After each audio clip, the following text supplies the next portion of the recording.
what I'm hoping will come of this program is I really have this theory that, and maybe it's not. I mean, it's probably not my theory. I've probably gleaned it from someone else.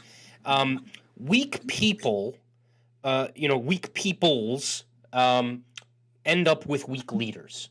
It just that's the way it goes, right? Like if you have a weak constitution, you typically end up with leadership that does one of two things. It either mirrors who you are as a people, or it lends itself for some kind of shyster to come in and essentially, make you think that they are mirroring you as a people when really they're just kind of pulling one over on you, right? And the present state of things, not just in the U.S. but throughout the world, is I think we have a plethora of those two things, right? Like, gone are the forthright statesmen of yore that we used to think of as our leadership.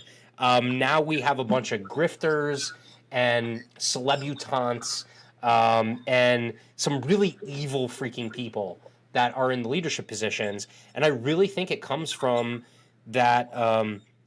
I use the word weakness. I'm not trying to like talk down on people or anything like that, but the Greek idea of basically what it is to live a good life and to be like a strong individual, right?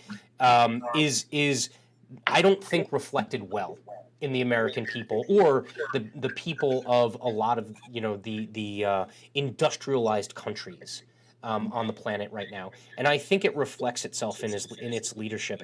Am I being a little too harsh there?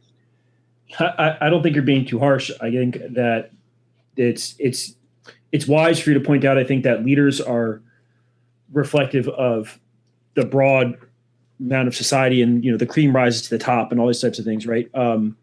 And I think, but I do think, I guess, that ultimately we like these people should be irrelevant to our lives. Yeah. And in most cases they are, if you just like ignore them. Like you're going to ultimately do reasonable things, right? I think that's one thing that annoys me about kind of the rhetoric of the history, right? If you look at the Middle Ages or you look at some other time period, like, wow, like Augustus Caesar was an emperor. He could do whatever he wanted. Like, okay, yeah, but for the average Roman, they could care less who he was, right? Like, Yeah. not on him, right? The normal monarch of the Middle Ages had like absolute power, some people would say, but the average citizen could care less. He didn't have police like going to their house, checking everything they did. Did you, go too fast down the road? Did you do whatever? Like they didn't have that, right? They didn't have prisons for like ever, right? Like until very, very recently, we didn't have prisons. So that's completely a world that no one can imagine, right? Like that. What happens then if you do something wrong or whatever? Like, don't we have to put you in a cell forever? Like, I mean, yeah, and sure, did they use other different punishments and things like that? Sure, they did, right? But it's just very hard for us to get our mind around this idea that, like, people just generally the state, quote unquote, right? The people that had power were just like, yeah, there's not much I can do here, right? Like, I might want to impose this rule, and I might even say this is the rule, but there's really not much I can do about that, right? Other than to say that I think this is what should happen. Yeah, yeah, and that the other aspect of that is like, say you are an upstart, right? Like, say you didn't toe the company line, say that you didn't drink the Kool-Aid, right? And you look at the leadership and you're like, these guys aren't doing well, right?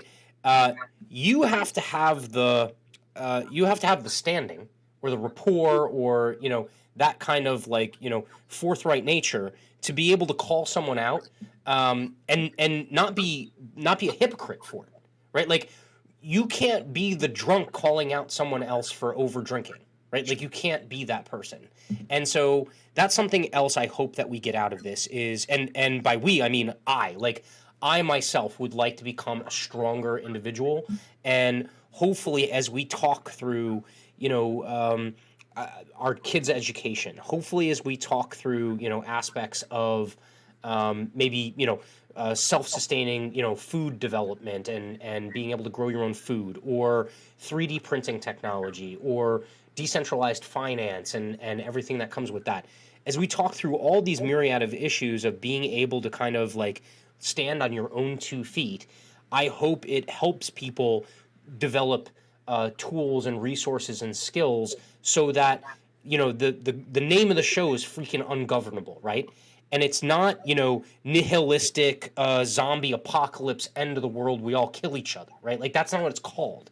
It's called ungovernable from the standpoint of, if you like, people are always going to have leaders, but if you choose to follow a leader, how do you know a good leader from a crappy one?